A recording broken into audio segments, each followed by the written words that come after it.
بسم اللہ الرحمن الرحیم۔ ناظرین، تل کے بیج کیلشیم کی وافر مقدار پر مشتمل ہوتے ہیں اور جلد و بالوں کے لیے بھی مفید ہیں۔ سوم کے بیج ہاضمے کو بہتر بنانے اور منہ کی بدبو دور کرنے میں مددگار ثابت ہوتے ہیں۔ انہیں کھانے کے بعد چبایا جا سکتا ہے یا نیم گرم پانی میں شامل کر کے استعمال کیا جاتا ہے۔ غزوہ تبوک کے موقع پر مسلمان طرح طرح کی مشکلات میں گرے ہوئے تھے۔ سخت گرمی کا موسم تھا، سفر بڑا طویل اور مشکل تھا۔ ایسا وقت بھی آیا کہ ایک اونٹ پر باری باری سوار ہوتے، صرف ایک کھجور پر ہی رات بسر کرنا پڑتی۔ پانی اتنا کمیاب تھا کہ اونٹ ذبح کر کے ان کے پیٹ میں جو پانی ہوتا اس سے پیاس کو بجھاتے۔ حالات کی سنگینی کی وجہ سے بعض مخلص مسلمان بھی لڑکھڑا گئے تھے، لیکن اللہ تعالیٰ کی خصوصی توفیق سے سفر پر روانہ ہوئے۔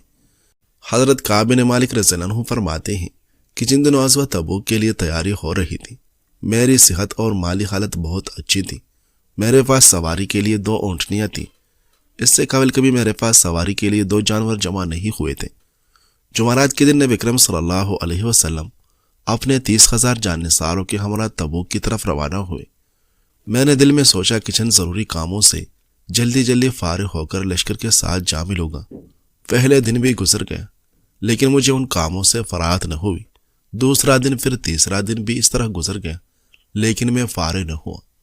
جب کئی دن گزر گئے تو میں نے خیال کیا کہ اب تو لشکر بہت دور چلا گیا ہوگا اور اب میرا جانا بے سود ہے۔ چنانچہ میں نے لشکر کے پیچھے جانے کا ارادہ ترک کر دیا۔ جب میں بازار جاتا تو مجھے ان لوگوں کے سوا جو نفاق کی تہمت سے مہتم تھے یا جو معذور تھے اور جنگ میں شرکت کے قابل نہ تھے اور کوئی مسلمان دکھائی نہ دیتا۔ مجھے اپنی اس خرمان نصیبی پر بڑا دکھ ہوتا۔ ایک بار خیال آیا بھی کہ اگرچہ طاہر ہو گئی ہیں پھر بھی چلا جاتا ہوں، کاش میں ایسا کرتا، لیکن ایسا نہ کر سکا۔ وقت گزرتا گیا، یہاں تک کہ نبی اکرم صلی اللہ علیہ وسلم کے بخیر و عافیت واپس آنے کی اطلاعات آنے لگیں۔ مجھے رنج و غم نے آ لیا۔ میں سوچنے لگا کہ بارگاہ رسالت میں اپنے اس غیر حاضری کے لیے کیا عذر پیش کروں۔ خود بھی غور و خوض کیا اور دیگر سے بھی مشورہ کیا۔ نبی اکرم صلی اللہ علیہ وسلم جب مدینہ طیبہ تشریف لے آئیں تو ایک تذبذب کی کیفیت جاتی رہی اور دل میں ٹھان لیا کہ سچ عرض کر دوں گا، اور اس کی بارگاہ میں اگر پناہ مل سکتی ہے تو سچ سے ہی مل سکتی ہے۔ جھوٹ بول کر تو مزید اپنے آپ کو رسوا ہی کرنا ہے۔ نبی اکرم صلی اللہ علیہ وسلم کی سنت مبارکہ تھی کہ جب سفر سے واپس تشریف لاتے تو سب سے پہلے مسجد میں جا کر 2 نفل ادا کرتے، پھر فاطمہ رضی اللہ عنہا کے پاس جاتے اور اس کے بعد ازواج مطہرات کے حجروں کو زینت بخشتے۔ جب نبی اکرم صلی اللہ علیہ وسلم مسجد تشریف لے آئے اور نفلوں سے فارغ ہو کر بیٹھے تو منافقین گروہ در گروہ حاضر ہو کر جھوٹے بہانے پیش کرنے لگے، اور حضور نبی اکرم صلی اللہ علیہ وسلم ان کے باطن کو اللہ تعالیٰ کی بارگاہ میں تفویض کر کے ان کی ظاہری عذرداریوں کو قبول فرما لیتے۔ مجھے بھی بعض لوگوں نے ایسا ہی کرنے کا مشورہ دیا، لیکن میں نے خدمت اقدس میں حاضر ہو کر اپنی خرمان نصیبی کی سچی داستان عرض کر دی۔ نبی اکرم صلی اللہ علیہ وسلم نے میری عرض گزاشت کو سن کر فرمایا، اما ھذا فقط صدقہ فکم حتی یقضی اللہ فی۔ اس نے جو کچھ کہا ہے سچ ہے، جاؤ اٹھو، تمہارا فیصلہ اللہ تعالیٰ فرمائے گا۔ کئی لوگوں نے مجھے بڑی سرزنش کی کہ تم نے صاحب گوئی سے کام لے کر اپنے آپ کو مصیبت میں گرفتار کروا دیا۔ میں نے خیال کیا کہ واپس جا کر کوئی عذر پیش کروں، لیکن پھر ساتھ ہی یہ خیال آیا کہ ایک گناہ تو یہ کیا کہ غزوہ میں شریک نہیں ہوا، اور دوسرا گناہ یہ کروں کہ بارگاہ نبوت میں جھوٹ بولوں۔ میں یہ جرأت ہرگز نہیں کروں گا۔ میں نے لوگوں سے پوچھا کہ کسی اور کو بھی اس قسم کا حکم ملا ہے تو بتایا گیا کہ حلال بن امیہ اور مرارہ بن ربیع کو بھی یہی فرمایا گیا ہے۔ نبی اکرم صلی اللہ علیہ وسلم نے لوگوں کو ہم تینوں کے ساتھ بات چیت کرنے سے بھی منع فرما دیا۔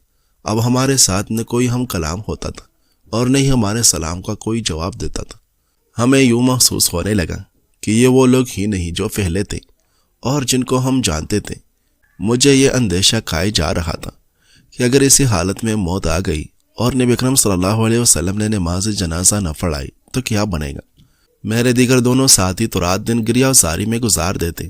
انہیں دنیا و انبیاء کی خبر نہ تھی۔ انہوں نے تو باہر نکلنا ہی بند کر دیا تھا، جبکہ میں کبھی کبھی بازار جاتا لیکن نہ کوئی مجھے سلام کہتا اور نہ کوئی میرے سلام کا جواب دیتا۔ ایک روز میں لوگوں کی سردمہری سے تنگ آ کر اور مایوس ہو کر اپنے چچے زاد بھائی ابو قتادہ کے پاس چلا گیا جو اس وقت وہاں میں تھا۔ مجھے اس سے بڑی محبت تھی۔ میں نے سلام کیا تو اس نے کوئی جواب نہ دیا۔ میں نے کہا اے بھائی، کیا تمہیں علم نہیں کہ میں اللہ تعالیٰ اور اس کے رسول صلی اللہ علیہ وسلم سے محبت کرتا ہوں؟ وہ چپ رہا۔ میں نے 3 مرتبہ یہ جملہ دہرایا، وہ بولا تک نہیں۔ آخر چوتھی بار جب میں نے اس سے یہی بات کہی تو اس نے صرف اتنا کہا، اللہ تعالیٰ اور اس کا رسول صلی اللہ علیہ وسلم بہتر جانتے ہیں۔ اس وقت بے اختیار میرے آنسو بہہ نکلے اور میں وہاں سے شکستہ دل واپس چلا آیا۔ میں بازار سے گزر رہا تھا کہ شاہ غسان کا ایک الچی مجھے تلاش کر رہا تھا۔ لوگوں نے اشارہ سے اسے میری طرف متوجہ کیا کہ یہ کاف ہے جسے تم تلاش کر رہے ہو۔ وہ میرے قریب آیا اور مجھے اپنے بادشاہ کا خط دے دیا۔ شاہ غسان نے خط میں مجھے لکھا تھا کہ ہم نے سنا ہے کہ تیرے صاحب نے تجھ پر بہت جفا کی ہیں اور تیرے ساتھ ناروا سلوک کیا جا رہا ہے، تو ایسا نہیں کہ تیری توہین کی جائے۔ تو میرے پاس آ جا، دیکھ میں کس طرح تیری قدردانی کرتا ہوں۔ یہ پڑھ کر میں آگ بگولا ہو گئی اور میں نے اس خط کو نظر آتش کر دیا اور اسے کہا کہ اپنے بادشاہ کو کہنا کہ اس خط کا میرے پاس یہی جواب تھا۔ میں نے اپنے دل میں کہا، میرے بدبختی ملاحظہ ہو کہ اب ایک کافر کو یہ جرأت ہو رہی ہے کہ میرے ایمان پر ڈاکہ ڈالے۔ اس رنج و الم میں 40 دن گزر گئے۔ 40ویں دن حکم ہوا کہ ہم اپنی بیویوں سے بھی الگ رہے۔ چنانچہ میں نے اپنی بیوی کو اس کے میکے بیچ دی۔ میں نماز پڑھنے کے لیے مسجد نبوی جایا کرتا تھا اور نبی اکرم صلی اللہ علیہ وسلم کو سلام عرض کیا کرتا تھا اور پھر یہ دیکھتا کہ کیا لب مبارک کو جنبش ہوئی ہے۔ جب میں نماز میں مشغول ہوتا تو نبی اکرم صلی اللہ علیہ وسلم اپنی نگاہ لطف کو میری طرف مبذول فرماتے اور جب میں فارغ ہوتا تو اعراض فرما لیتے۔ یہ لمحے میرے لیے بڑے صبر آزما تھے۔ 50ویں رات کو ہماری توبہ کی قبولیت کی آیات نازل ہوئی۔ صبح کی نماز کے بعد حضور نبی اکرم صلی اللہ علیہ وسلم نے اعلان فرمایا۔ صحابہ کرام رضوان اللہ علیہ اجمعین دوڑے ہوئے مبارک دینے آئے۔ سب سے پہلے جس نے مجھے یہ خوشخبری سنائی وہ حمزہ الاسلمی تھے۔ میں نے فرد مسرت میں اپنے دونوں کپڑے اتار کر ان کی نظر کر دی۔ پھر میں بارگاہ مصطفیٰ صلی اللہ علیہ وسلم میں حاضر ہوا۔ سب احباب جوک در جوک مجھے مبارکباد دینے آ رہے تھے۔ نبی اکرم صلی اللہ علیہ وسلم کا چہرہ انور خوشی سے چمک رہا تھا۔ مجھے دیکھا تو فرمایا، جب سے تیری ماں نے تجھے چنا ہے یہ تیری زندگی کا بہترین دن ہے، مبارک ہو۔ یہ ان 3 پاک بازوں کا ذکر ہے جنہوں نے منافقوں کی طرح اللہ کے رسول صلی اللہ علیہ وسلم کی جناب میں جھوٹ بولنے کی گستاخی نہیں کی، اور آخرکار اللہ تعالیٰ کی نگاہ لطف فاتوہ ان کی طرف مائل ہوئی اور ایسا عبر رحمت بخشا کہ قیامت تک ان کی توبہ کا ذکر متن قرآن بن گیا۔ ناظرین، محمود غزنوی کے زمانے میں غزنی کے قاضی کے پاس اس کے ایک دوست تاجر نے اشرفیوں کی ایک تیلی بطور امانت رکھوائی اور خود کاروبار کے لیے دوسرے ملک چلا گئے۔ واپسی پر اس نے قاضی سے اپنی تیلی واپس مانگی، جو اس نے واپس کر دی۔ تاجر تسلی کر کے تیلی لے گیا۔ گھر جا کر اس نے تیلی کھولی تو اشرفیوں کے بجائے اس میں تانبے کے سکے تھے۔ اس نے قاضی کے پاس آ کر کہا، اس میں جو اشرفیہ تھی وہ کہاں گئی؟ قاضی نے جواب دیا، بھائی جس طرح تم بند تیلی دے گئے تھے میں نے اسی طرح تمہارے حوالے کر دی۔ اب مجھے کیا معلوم کہ اس میں اشرفیہ تھی یا تانبے کے سکے۔ تاجر فریاد لے کر سلطان محمود غزنوی کے پاس آیا اور سارا واقعہ سلطان کو سنا دیا۔ سلطان سمجھ گیا کہ تاجر سچ کہتا ہے، لیکن اس بات کا کوئی جواب نہ تھا کہ بند تیلی میں اشرفیوں کے بجائے تانبے کے سکے کیسے چلے گئے۔ سلطان نے کہا کہ تم یہ تیلی میرے پاس رہنے دو اور انصاف کرنے کا کوئی طریقہ سوچنے کے لیے مجھے کچھ دن کا وقت دو۔ تاجر نے وہ تیلی سلطان کے حوالے کی اور خود چلا گیا۔ سلطان نے کچھ دیر سوچا اور پھر اپنے خنجر سے اس قالین کو ایک طرف سے کاٹ دیا جو تخت پر بچھا ہوا تھا، اور اس کے فوراً بعد حکم دیا کہ ہم شکار کو جائیں گے۔ چنانچہ سلطان سفر پر روانہ ہو گئے۔ سلطان کی روانگی کے بعد جب وزیر وغیرہ واپس لوٹے تو وہ یہ دیکھ کر حیران رہ گئے کہ تحت شاہی کا قالین ایک طرف سے کٹا ہوا ہے۔ سب سوچنے لگے کہ اب کیا کیا جائے۔ شکار سے واپسی پر 3 دن کے بعد جب سلطان کو یہ پتہ چلے گا کہ قالین کٹ گیا ہے تو خدا جانے کس کس کی شامت آئے۔ وہ یہ بات سوچ ہی رہے تھے کہ ان میں سے ایک بول اٹھا، ارے یار کیوں فکر کرتے ہو، احمد رفوگر کو بلا دو، وہ اس کو ایسا بنا دے گا کہ بادشاہ کے فرشتوں کو بھی خبر نہ ہوگی کہ کبھی قالین کٹا تھا۔ چنانچہ احمد رفوگر کو بلا کر اس سے کہا گیا کہ جس قدر جلد ہو سکے قالین کی اس طرح مرمت کر دو کہ کوئی یہ نہ جان سکے کہ اس سے مرمت کیا گیا ہے۔ احمد رفوگر نے یہ کام 2 دن میں مکمل کر دیا۔ تیسرے دن سلطان شکار سے واپس آئے تو اس نے قالین کو صحیح سلامت پایا۔ بادشاہ خود یہ جان نہ سکا کہ اسے کہاں سے رفع کیا گیا ہے۔ سلطان نے اپنے وزیروں سے کہا کہ یہ قالین کاٹ کر مرمت کرایا گیا ہے۔ وزیروں نے قسمیں کھائی کہ علی جاں ایسا نہیں ہوا ہے۔ اس پر سلطان نے کہا کہ میں نے خود اس قالین کو کاٹا تھا، بتایا جائے کہ کس نے اسے مرمت کیا ہے۔ بادشاہ کو بتایا گیا کہ یہ کام احمد رفوگر نے کیا ہے۔ سلطان نے احمد کو بلایا اور وہ تیلی دکھا کر کہا، دیکھو کہیں یہ تیلی تو تمہارے پاس مرمت کے لیے نہیں آئی تھی۔ پہلے تو احمد نے انکار کیا، مگر جب سلطان نے سختی سے پوچھا تو اس نے کہا، جی ہاں، یہ تیلی فلاں قاضی صاحب میرے پاس لائے تھے جسے میں نے مرمت کر دیا تھا۔ بادشاہ نے اس وقت قاضی کو بلایا اور کہا کہ تاجر کے اشرفیہ فوراً واپس کر دو ورنہ تمہیں سخت سزا دی جائے گی۔ آخر قاضی نے وہ اشرفیہ لے کر بادشاہ کے سامنے پیش کر دی، جو بادشاہ نے تاجر کے حوالے کر دی۔ بعد میں قاضی کے خلاف مقدمہ چلایا اور اسے سزا دلائی۔ ناظرین، زیتون کا تیل جلد، ناخن اور بالوں کے لیے نہایت فائدہ مند ہے۔ یہ ان کی ملائمت واپس لانے کے ساتھ نقصانات کی مرمت کرتا ہے، ان کی نمی بحال کرتا ہے، جبکہ بالوں کی نشوونما کو بھی بڑھاتا ہے۔ ویسے تو اسے ہیئر یا سکن ماسک کی شکل میں بھی استعمال کیا جا سکتا ہے، مگر اسے پینا زیادہ مددگار ثابت ہوتا ہے۔ دھنیا کے بیج ہاضمے میں ہلکی مدد دیتے ہیں اور پیٹ کے اوفار کو کم کرتے ہیں۔ انہیں رات پر پانی میں بھگو کر رکھنا اور صبح چھان کر اس پانی کو پینا مفید سمجھا جاتا ہے۔ ناظرین، حضرت سعد بن وقاص رضی اللہ عنہ نے 7 افراد کو فارسیوں یعنی ایران کی خبر لانے کے لیے روانہ کیا اور حکم دیا کہ اگر ہو سکے تو ان کا ایک آدمی قید کر کے لائے۔ ابھی یہ 7 افراد نکلے ہی تھے کہ اچانک انہوں نے فارسی لشکر کو اپنے بالکل سامنے پایا، حالانکہ ان کا خیال تھا کہ دشمن ابھی دور ہے۔ ساتھیوں نے کہا ہمیں واپس چلنا چاہیے، لیکن ان میں سے ایک مرد مجاہد نے واپسی سے انکار کر دیا اور کہا کہ وہ اپنا مشن پورا کیے بغیر نہیں جائے گی۔ چنانچہ 6 ساتھی واپس لشکر اسلام کی طرف لوٹ گئے، جبکہ ایک ہیرو تنہا ایرانی فوج میں گھسنے کے لیے آگے بڑھے۔